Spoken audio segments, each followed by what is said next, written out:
Hello, and welcome to another edition of Deep Dives, the podcast where we go more in depth into our reports and our research at MCC Brussels. My name is John O'Brien. I'm the head of communications, and today I'm going to have a conversation with Ashley Frawley. Ashley Frawley is a visiting fellow with MCC Brussels. She's a sociologist associated with the University of Kent and originally from Canada. Thank you for joining us today, Ashley. Thanks for having me. Your report, Euthanasia and the Bureaucratic Control of Life and Death. One of the reasons why you did this research is that on a pan-European level, we've seen a lot of movement around euthanasia. Could you tell us what's been happening the last couple of months?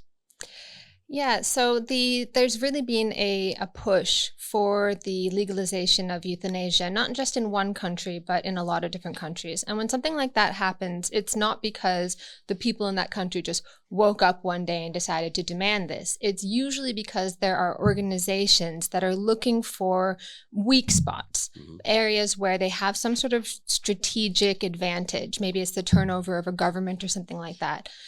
So, the most famous example that's been in the news recently is in the UK, with absolutely no democratic debate whatsoever. It wasn't even in the Labour manifesto. Euthanasia was on the agenda immediately. And that was an example of strategic targeting. As soon as there was that opening where there was a new government, particular actors were able to push this policy, and their hope is that it'll be very quick and there won't be enough time for people to really think about it. And you see that same thing played out in country after country, where there's, it's very surface level, and they're hoping that by pulling on people's heartstrings, by bigging up the fear of death, because most people are afraid of death and they're afraid of becoming disabled, they're afraid of becoming ill. They big that up and then they offer, well, this will be a very quick way out. And they promise that nothing will really change. Mm-hmm. This is, it's just going to be just for very, very extreme cases. But as I show in my report, that is never really the case, because as soon as they get that foot in the door of that first legalization, these groups, these lobby groups, they don't just disband. Oh, okay, we've done our work. Mm-hmm. No, they keep going. Mm-hmm. They keep going because at the end of the day, their objective is to have a broad and permissive euthanasia law. And we see in places like Belgium, places like the Netherlands, that euthanasia law has expanded over time quite considerably. And obviously in my home country, Canada, it's expanded, to the point where people, a good portion of the population doesn't see a problem with euthanizing homeless people or people who are poor, and ethicists will actually make arguments that we should have euthanasia just for social injustice. Going through the list of countries, it's rather incredible. And I think a lot of the people watching this podcast wouldn't be familiar with the extent to which euthanasia is already here. In Austria, it's been legalized. In Belgium, it's been legalized. In Cyprus, proposals are currently being debated. In Denmark, it's being debated. In Estonia, they've got passive euthanasia. Finland, it's being debated. In France, it's being debated. In Germany, physician-assisted suicide has been legalized. In Hungary, it's being debated. In Ireland, it's currently being debated. In Italy, physician-assisted suicide has effectively been decriminalized. In Luxembourg, it's been legalized. In Malta, it's being debated. In the Netherlands, it's legalized.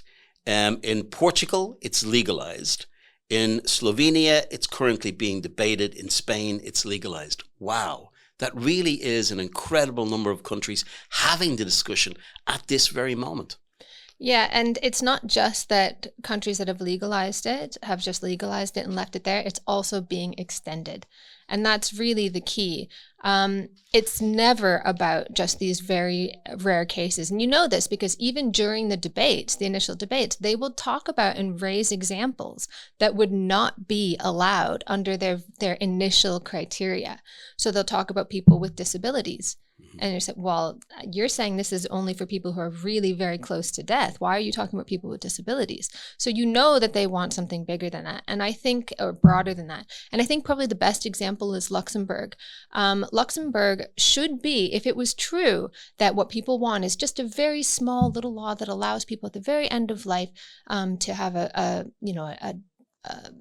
humane way out, then Luxembourg should be held up as an example, because uptake is fairly low. And it's one of the few countries in which uptake has not seen, where there hasn't been a huge increase in the number of people opting for euthanasia. So why don't campaigners point to that country as a success story? Well, if you actually look at the debate within the country, campaigners are not happy with that low uptake. And they're currently arguing for more people to take it up, that they should have in their living wills. They're really pushing for people to explicitly say that they want to be euthanized. Well, this is one of the key arguments in your report. You're basically arguing against the slippery slope type of situation, that if it starts off somewhere, inevitably you go down the slippery slope. Is it not possible, though, that you can take more of a view of a skier, that you don't necessarily have to go down the slippery slope, and it's possible to have some of something without having all of everything? No, because if you start out with the idea that euthanasia is a right, that assisted dying is a right, and this is the discourse that people are using, this is the frame, that it's about rights and autonomy, which I don't buy, by the way, because we've just seen 2 years of governments desperately trying to take away people's choices and autonomy. Suddenly they think autonomy and choice is the most important thing in the world. Excuse me if I'm a little bit suspicious. But if you frame something as a right, and then you restrict it, you are then depriving other people of rights. And that's the first place in which these laws get expanded on discrimination grounds. So if you're saying it's only for people with 6 months of life left, first of all, that's very difficult to say for certain. But you're discriminating against people. It becomes an arbitrary cutoff. So what if I have 8 months? What if I have a year? What about, why just that condition? Why not this condition? So this is how it happens. This is how inevitably it expands in every single country. It is not possible. It is not possible to restrict it. And that's why in every single country, either officially in terms of legislation, it's expanded, or in practice, it's expanded. One of the other questions you really delve into is the whole language and framing. The report highlights how terms like assisted dying or death with dignity are often used to frame euthanasia in a more positive light. How do you think the choice of language in this debate influences public perceptions of euthanasia? Well, they send out, advocates send out all of these surveys where they ask people in this very coddled, very soft language, are you in favor of giving people a dignified death? What are you supposed to say? No, I want to shove people off a cliff. Obviously the question is there to invite a particular answer. But if you frame it in different ways, like if you use the word suicide, people are less likely to be in favor. And they know that. So advocates know that. So they frame it in all these ways that make it seem like, well, this person is going to die anyway, and we want to avoid all of this pain and so on. And they avoid very much this language of suicide, because what they're actually doing is they're destigmatizing state-sponsored suicide through this language, because suicide and death have a stigma around them in society, and they have a stigma for a reason. Some stigmas are important. We develop these as a society so that we never have a blasé understanding of death and suicide. It's a recognition that every human life has potential, is embedded in a social system, and that there's a taboo around it in almost every culture, because it's a recognition of the incredible rupture that death and suicide can bring. So what they try to do to avoid that is they create these bureaucratic, sanitized systems that remove all of that stigma, or attempt to anyway. But then this creates this awful, bizarre situation where people will actually have death parties. One person that I talk about in the report said that she RSVP'd to a death party like it was a Sunday brunch. And she was very excited to attend. Well, what about the family members who are not excited about the death? This actually happens. There's just one example. Christopher Lyon in Canada talks about how his father, who had a history of suicidal ideation, was seemingly fast-tracked for MAID with no discussion with family members, because of course, doctor-patient confidentiality, no one else is consulted about this. He gets a phone call to come to his father's suicide. And he's horrified, and he's desperate. He's got no time. He's desperate. He begs for a psychiatric assessment, and the psychiatrist said, "Oh well, it's just a formality that will provide a cover for the doctor." Mm-hmm. It's just a rubber stamp bureaucratic process. And he goes in there and the woman comes in singing happy birthday. Like it's this big happy thing. And he says he felt he watched his father murdered in front of him. And he had to play along with this happy party atmosphere. And that's not the first time that I've heard that story in the interviews that I've done. People talking, family members absolutely devastated by this. And yet they all have to pretend like it's a good time. And that taboo and that rupture is we all pretend like it's gone because of that bureaucratic process. I was fascinated with how you saw a benefit in stigma around the word suicide. As a Catholic, obviously we think that, suicide is sinful, but increasingly suicide is removed as being a stigmatized thing, and it's turned into a different thing with the use of language around assisted dying, around compassion is a word that's used a lot. But those who are in favor of euthanasia seem to be saying that those who oppose it are religious folks and that it's a religious argument against it. But you see it as being a secular issue as well, yeah? That from a secular point of view, that we shouldn't be afraid of the idea that killing oneself is maybe not the best thing to do. Yeah, just from a completely secular social perspective, if you see someone standing on the edge of a bridge, is it humane to come along and offer that person a push? What does that say about our society? How can you have a commitment to ending suicide because of that rupture, because of that taboo? The taboo is there because of the rupture, that social rupture that death brings, because it's a death of a member of a community, a family, all these sorts of things. How can you have that commitment to ending suicide on the one hand, but then at the same time want to facilitate suicide with the other? And, one of the stories that really changed my mind about this was the story of Roger Foley, who was offered assisted dying instead of assisted living, was continually reminded of the cost of his hospital stay and really told that this was the best thing to do, really made to feel a burden on society because he has a disability. So we were in this process of becoming very involved in this campaign against euthanasia. Roger Foley actually got in touch with me, and we've become quite good friends in the meantime. And he was saying it's like, you have, in fact, in Canada, they have a suicide hotline, like 911, but for suicide. And it's so morbid, but we were joking about it. Like, oh, you call it and you sort of say, I'm thinking of committing suicide. And the person on the line says, oh, no, that's terrible. And then oh, well, it's my disability and it's so hard to find assisted. Oh, I'm sorry. Did you say you have a disability? No. You want to press 2 and a doctor will take care of that for you. Right? It's this incredible devaluation. How do you square, though? Yeah, I imagine you do believe in personal autonomy, that an individual has a right to make decisions about their body and about their lives. How do you square personal autonomy with the idea that euthanasia is not a good idea when someone might elect it for themselves? Actually, I was initially in favor of assisted dying. Years ago, when it was being discussed in Canada, I didn't even think about it. I heard it being discussed. I believe in autonomy. I believe in our ability to make choices. I'm a huge champion of freedom, and I didn't even think.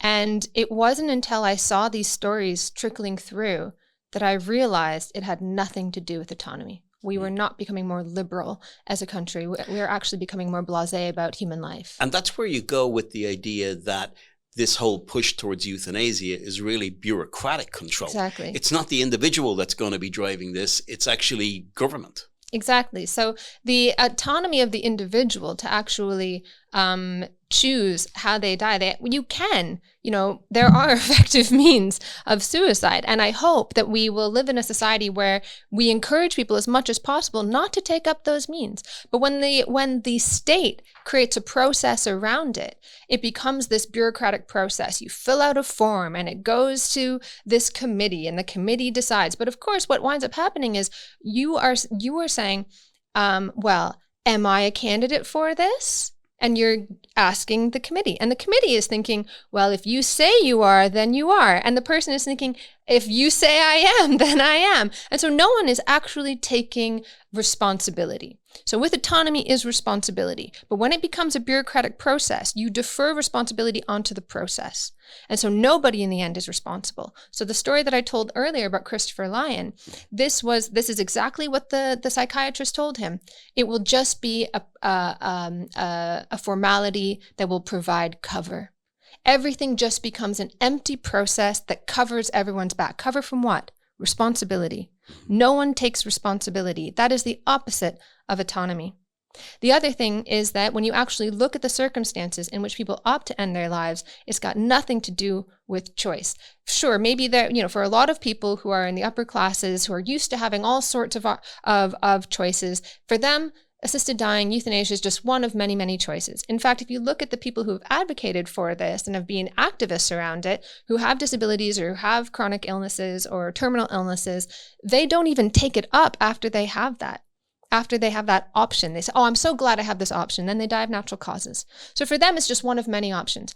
But when you are somebody who can't get assisted living, can't get decent housing, is it just one of many options for you? No, it's a completely different thing. And then you have a situation where in prisons, they're euthanizing prisoners and assessing them while they're in handcuffs. Is that autonomy? Or when you, in a prison, you ask for compassionate leave because you're ill, and they deny it.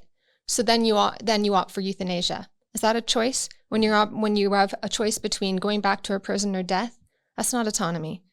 To me, it is about the loss of value in human life. There are some people we don't care about. We don't care about people with disabilities. I've heard it again and again in the months that I've been active around this.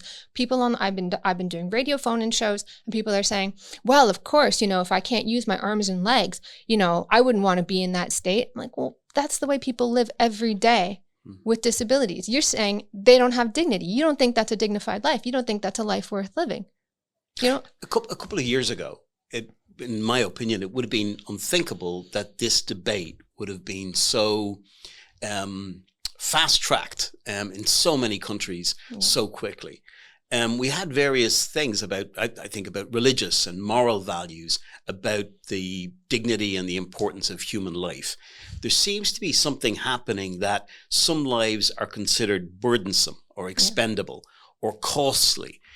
Is there something going on that we're devaluing human life? Is that connected with this environmental idea that we seem to be carbon emitters, that we, that the world seems to be going to hell and we need to save it, and that humans, are the enemy?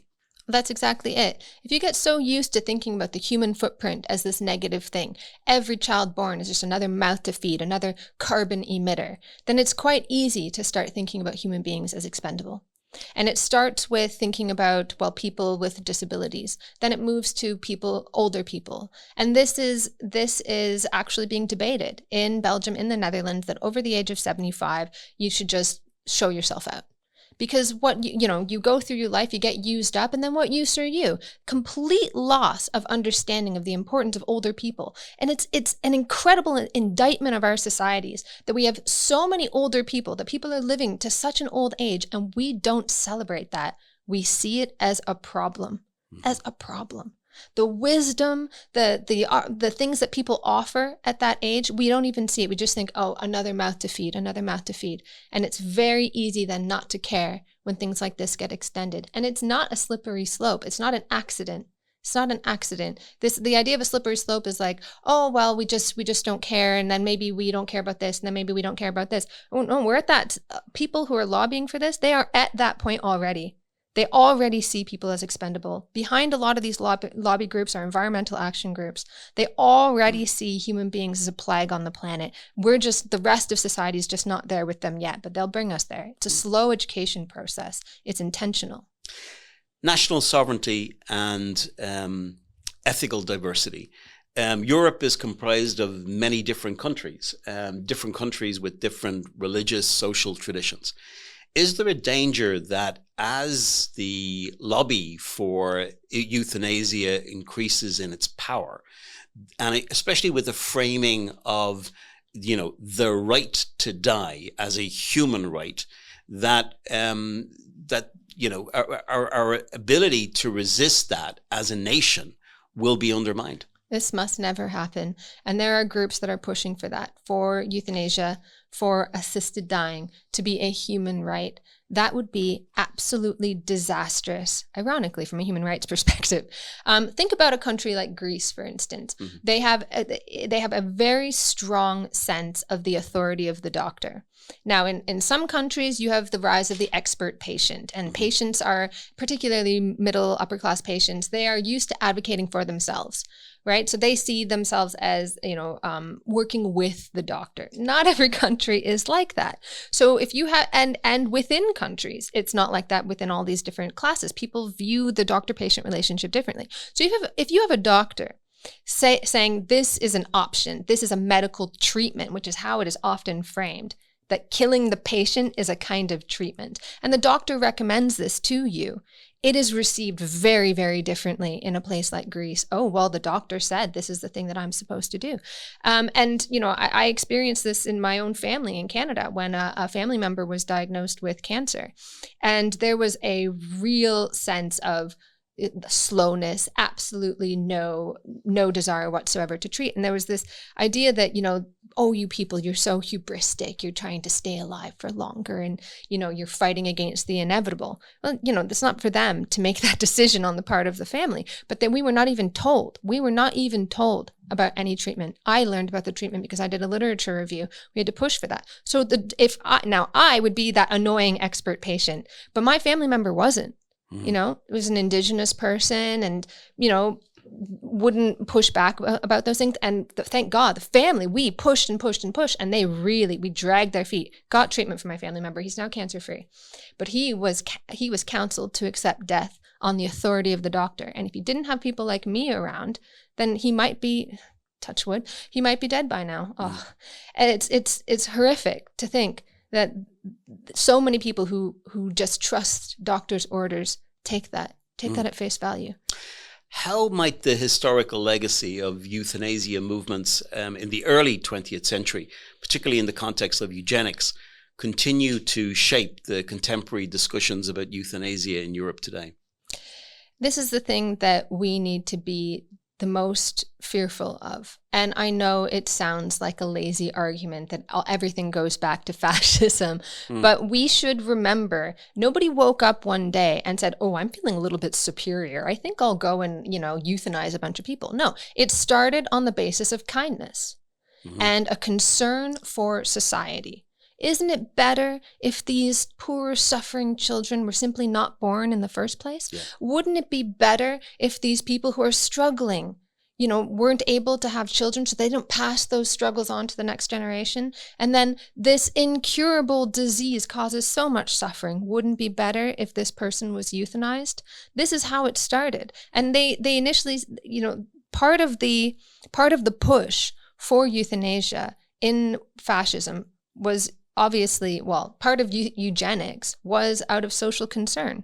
Eugenics was powerful on the left as well. It was seen as the cutting edge of solving social problems. But underneath it was a profoundly anti-human idea, profoundly anti-human. They had a very myopic, very shallow view of what causes social problems. What causes social problems is your bad behaviors. And some of those behaviors, sure, we can educate out, but some of you are less amenable to treatment than others. And we're going to show you the door. And I think we have that same understanding of social problems today. It's all about behavior and psychology. And then when the problems persist, people don't say, oh, well, maybe we got it wrong. Maybe it's not the parents. Maybe it's not psychology. They go, ugh, people are worse than we thought. How can policymakers ensure that the language used in the euthanasia debate remains clear and transparent? I noticed during the debates in Ireland on euthanasia that when people use words like killing, they were told, "Oh, don't use a word like killing. You're emoting the whole topic," where it is actually killing, right? We should ask ourselves. This happens in a lot of different debates. We should ask ourselves why telling the truth is viewed with such horror. If you are horrified by the truth, if you find the truth offensive, maybe you should look at the truth and not the words being used to describe it. It is suicide. It is suicide. That's what it is. And if that scares you, if that makes you uncomfortable, well, then maybe you should think twice about your position. What strategies, and one of the things I liked in your report a lot, is you came up with numerous steps that people can take, groups can take, to actually fight back against this rush towards approval of euthanasia in Europe today. What strategies can be employed to monitor and prevent this incremental expansion of euthanasia legislation? We need to be clear about language. We mustn't we mustn't allow lobby groups to control the language with which we describe the situation. It is about killing. It is about suicide. We should tell the truth, and we should confront that. We should confront that with sober senses, that this is what we are saying. We are saying that the government can kill people. So that's the first thing. The other thing is, just generally, as a society, we need to think deeply about this. We need to think about it. It is not about, just very minor, very marginal cases at the very end of life. If you are saying that it's okay for some people, you are saying it's okay for everyone. You have to, if you are going to say this should be legalized, euthanasia should be legalized. If you are saying that euthanasia should be legalized, you should confront the fact that it will eventually be legalized for pretty much everyone. Are you okay with that? Mm-hmm. What thought would you leave the people watching this podcast with about the situation that we're in and what they should be thinking about and the conversations they should be having with their family and friends? I think probably one of the best lines that I've heard about this is, I think it was actually a religious person that said it, but one of the best lines that I've heard is, I want to be a burden on other people, and I want them to be a burden on me. We call that love. And I think that's really important, that we're often sort of blackmailed into this by saying, we're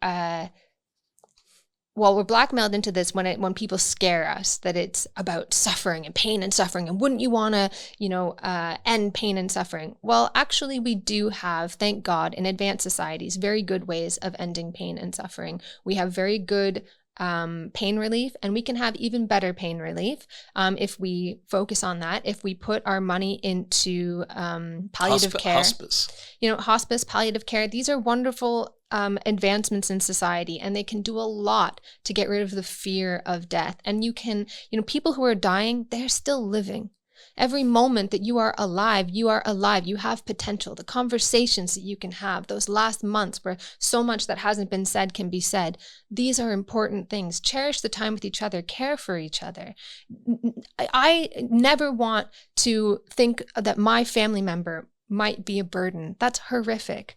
That's horrific. And if you think that your loved ones are burdens on you, that is a terrible indictment of your character and a terrible indictment of our society, that we see people who are sick as burdens. In fact, one of the great evolutionary steps for humanity is when someone could no longer contribute to the group, but we still mended their leg and dragged them along with us. Let's carry on doing that. Ashley Frawley, thank you very much for your report. Thank you for joining us today. And thank you. You can find a link to euthanasia and the bureaucratic control of life and death, the full report, in the notes for this podcast. Join us again on Deep Dives for more conversations and more deep dives into MCC research. Thank you very much.